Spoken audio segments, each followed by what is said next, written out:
This is the 5th Septenary of Arbatel of Magic. This Septenary deals with a lot of things that were going on at the time of the writing.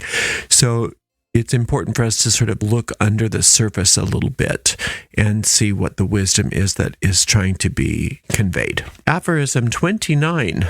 We now transition from general principles to more specific explanations to ensure a systematic study of magic. The spirits can either be the divine attendants of the Word and the Church, as well as its members, or they can be caretakers of the physical creation. Some of these spirits are beneficial for both body and soul, while others are detrimental. Good or bad events occur within a specific order and governance. Those who seek a positive outcome should pursue goodness, as evil desires lead to swift and divine retribution. Everyone needs to align their goals with the Word of God, using it as a guiding principle to discern between good and evil, make determined choices about what to avoid and what to strive for, and energetically pursue these goals without delay to achieve what has been determined. So when it says that the spirits can be divine attendants of the Word and the Church, understand that the Inquisition was in full force, and this was in Switzerland. During this time, they were going after people in the church who were practicing magic. This was very important at the time to say this for people in the church that were practicing magic. But for us, what it's talking about is the spirits can either be divine attendants of infinite intelligence for our highest good, or they can just be caretakers of the physical, and that it's up to us which kind of spirits we call upon based on our desires, and that we are going to get what we ask for. And so if we're not careful about what we're asking for, we might not be happy. So it's saying everyone needs to align their goals with the Word of God. The Word of God is the will of God. And you are the Word of God. Ultimately, your soul is the Word of God. When we are asking that infinite intelligence's will be done through us, we are always protected. Whereas if we say, yeah, I want this, and I want that, and I want this, and I want that, and I'm going to call the spirits and I'm going to ask them to do what I say, then we are putting ourselves in some danger, because we are saying my ego's desires are more important than my soul's desires. And all that does, when I say danger, is delay our progress and cause us pain, cause us misery, and cause us problems that we don't want. So it's very important to understand that when you're practicing magic, you tend to amp things up. Things tend to happen in a more expedient manner, and sometimes also really magnifies the results that you would get if you were just working on your own without magic. So you want to be careful that you understand that your desires must be in alignment with your soul's will, with infinite intelligence's will for you, and then you're always protected. Before we get off of this, let's come from the point of view and understanding that infinite intelligence wants us to have everything that will make us happy. But sometimes what we think will make us happy isn't going to make us happy. It's going to give us problems. So if we just call on the spirits first and not ask for infinite intelligence's will to be done through them, then we are trying to circumvent our soul's will and just go for our ego desires, and that's not what we want. Aphorism 30. Those who desire riches, worldly glory, positions of authority, honors, dignities, or even tyranny via magical means can attain them through diligent pursuit based on their destiny, efforts, and the mastery of the magical sciences. The history of Melusina provides evidence of this, along with the magicians who ensured that no person of Italian descent would ever rule over the kingdom of Naples, ultimately resulting in the downfall of the reigning monarch during that era, such as the immense power wielded by the guardian or tutelar angels appointed over the kingdoms of the world. So, you can have what you want. It's a development of what was discussed in the previous aphorism. That you can have what you want, but be careful what you ask for. Because a lot of times we desire riches, worldly glory, positions of authority, etc., without understanding them.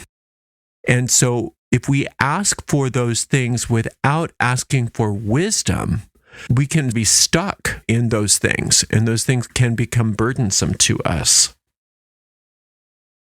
Aphorism 31. Summon the angel or the prince of the kingdom and command whatever you desire, knowing it will be fulfilled until another magician releases that prince.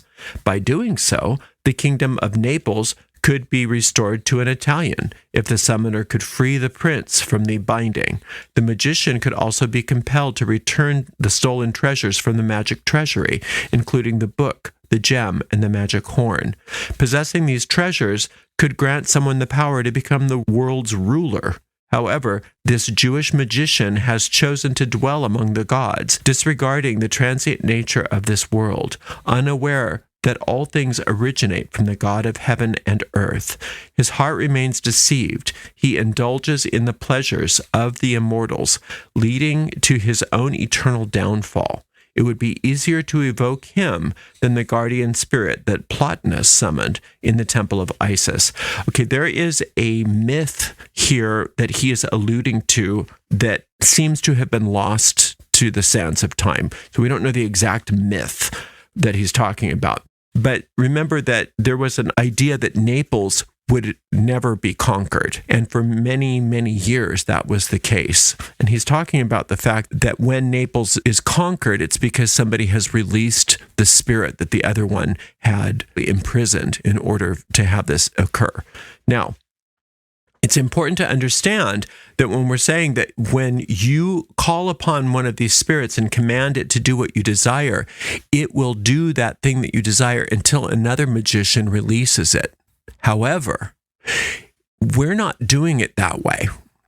You can, but we're not doing it that way. We are asking infinite intelligence to guide so that the spirits that we call upon are doing God's will, not our will. And no magician can undo God's will. And so it's buried in this aphorism that if you are doing God's will through the spirits, that no other magician can undo what has been done. Aphorism 32. In a similar vein, the Romans gained valuable knowledge from the books of the Sibyls. This knowledge played a significant role in their rise to power, as history attests. On the other hand, lesser offices are typically granted by subordinates of the ruling prince. Therefore, if you desire a lower-ranking position or honor, you can magically summon the subordinates of the prince and have your request fulfilled. Okay, now the Sibyls were prophetic women in ancient times who were cherished and feared for their ability to foretell the future.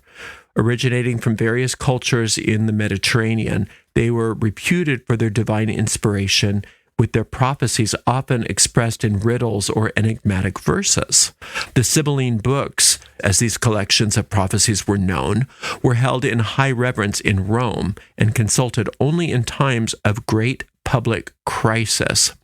Now, it's saying if you desire something like a lower ranking position or honor, you can magically summon one of the subordinates on that talisman or that seal that we made last week. But what I would recommend is that you do everything through the prince and let the prince call on the subordinates. He's talking here about there's all kinds of ways that you can get your will accomplished. There's all kinds of ways that you can do these things. And anything that you ask, you can have, but that you don't necessarily want to do that. What you want to do is you want to do God's will. And the best way to do that is by calling on the angel who is the ruler of whatever it is that you want, and let that angel deal with its subordinates. And if you are calling on the highest possible expression of whatever your desires are, you are always safe because infinite intelligence's will supersede any problems. Not only that, but like it was discussed earlier, you don't have to worry about anybody undoing your magic because nobody can undo God's will. Aphorism 33. If you disregard dignities and solely desire wealth, you can summon the Prince of Wealth or one of his subordinate governors. Doing so will grant you your wish, and you can achieve riches through earthly goods, trade, gifts from princes, or by engaging in metallurgy or chemistry. Just ensure that the relevant governor appears and grants you their authority. Again, it's being very clear. You can have anything you want if you call upon the right spirit. And it made it so easy for us last week because we didn't have to know any special name. You could just call upon the spirit of such and such. But deep within this entire aphorism is call upon the angel, not one of its subordinates, because that way you're not going to get in trouble. Now, if you want what you want when you want it, and you don't care about doing God's will, and you just want your thing, you can call on one of those subordinates and get it. You can. You can call on one of those subordinates and get what you want, and consequences be damned. But that's not wisdom. And you want to be careful of that, because magic purely for material gain, and we're not saying that you shouldn't do money spells, you shouldn't do spells for wealth and things like that, but you want to do spells for material gain that are to fulfill your soul's will here, not just so that you can amass wealth here. That's considered risky, as it focuses solely on temporary possessions rather than eternal ones. And as a result of that, you are delaying your soul's progress. And that's a problem. It can result in really limiting yourself and can cause a lot of pain and a lot of suffering for yourself and others if you're not careful. The bottom line of this entire septenary is be careful of what you ask, because you will probably get it. And there's only one way that you can be certain that you'll be happy, and that is to ask that God's will be done, not your ego's will. Aphorism 34. All summoning of spirits follows a similar method as practiced by the Sibyls and high priests in ancient times. Unfortunately, this knowledge has been lost in our modern era owing to ignorance and irreligiousness. What little remains is often distorted by superstition and countless fraudulent imitations. So it's basically telling us here that the very simple and streamlined method of summoning both angels and Olympic spirits as given in the Arbatel gives you the method to use. And it's alluding to the idea that any other form of evocation is going to be fraught with superstition and counterfeit. Aphorism 35. The human soul is the sole source of wonders when connected with the chosen spirit. Once united, it will reveal your desires. Therefore, we must be cautious in our magic acts to avoid being deceived by sirens and monsters who are also drawn to the human soul. Now, this is alluding to a Paracelsian teaching from the four treatises. Paracelsus said that sirens and monsters are drawn to the human soul. Through joining with humans, they seek to acquire an eternal soul for themselves and their descendants. And this is, again, a very old-fashioned way of saying that your ego desires are there to distract you and are there to delay your progress and are there to cause you problems and pains. And so it's very important that you understand that when you're working magic, that you don't want to be deceived by these sirens and monsters, which are just apparitions of your own ego mind. What you want to do is you want to constantly call upon that divine will to be done through you. Then it says, always seek refuge under the protection of the Most High to prevent being devoured by the roaring lion. Those who desire worldly things often struggle to escape the traps set by Satan. And Satan here is just simply talking about your own ego mind that's out to try to separate you from your good, to separate you from your soul, to make you think that you are all alone and that you are separate from infinite intelligence. When it says, seek refuge under the protection of the Most High to prevent being devoured by the roaring lion, that is an obvious reference to Psalm 91. So it's saying here that if you really work Psalm 91, you are going to be protected from all of the traps alluded to in the Septenary. So just working with Psalm 91 is probably all that you really need to do in order to stay safe, as long as you're really following the precepts of that psalm. Now, he did talk about Melusine in here, so I thought since we have a couple minutes, I would give you that story of Melusine. During the Crusades, Elinus, the king of Albany, which was an old name for Scotland, encountered a beautiful lady named Presine while hunting in the forest. He convinced her to marry him, but she had one condition. He must never enter her chamber when she gave birth or when she bathed her children. They had triplets, but when Elenus broke this taboo, Pressine and their 3 daughters left the kingdom and traveled to the lost isle of Avalon. The 3 girls, Melusine, Melior, and Palatine, grew up in Avalon. On Melusine's 15th birthday, she discovered why they were taken to Avalon, and she sought revenge for her father's broken promise. Melusine and her sisters captured Elenus and imprisoned him with his wealth on a mountain. Pressine, enraged by the girls' actions, punished them for disrespecting their father. Melusine, in particular, was condemned to take the form of a serpent from the waist down every Saturday. Raymond of Poitou came across Melusine in a forest in Poitou, France, and proposed marriage. Like her mother, Melusine set a condition: he must never enter her chamber on a Saturday. Raymond honored his promise for many years, and Melusine bore him 10 sons while overseeing the construction of magnificent castles. However, Raymond's suspicion grew when he was goaded by a relative and broke his promise, peeping into her chamber. There he witnessed Melusine bathing in her half-serpent form. Raymond kept his transgression a secret until one of their adult sons murdered another. In his grief, Raymond blamed Melusine before his court and called her a serpent. She then transformed into a dragon, gave him 2 magic rings, and flew away, never to be seen again. She only returned at night to care for their 2 youngest children, still infants.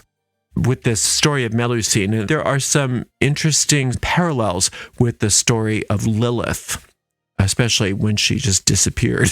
Here, you can have some rings and I'm out of here. But that's an interesting story, but I thought I'd just include that story since it was mentioned in the aphorism. Well, that concludes the 5th Septenary. We'll be back with Septenary number 6 next week. Until next time, blessed be.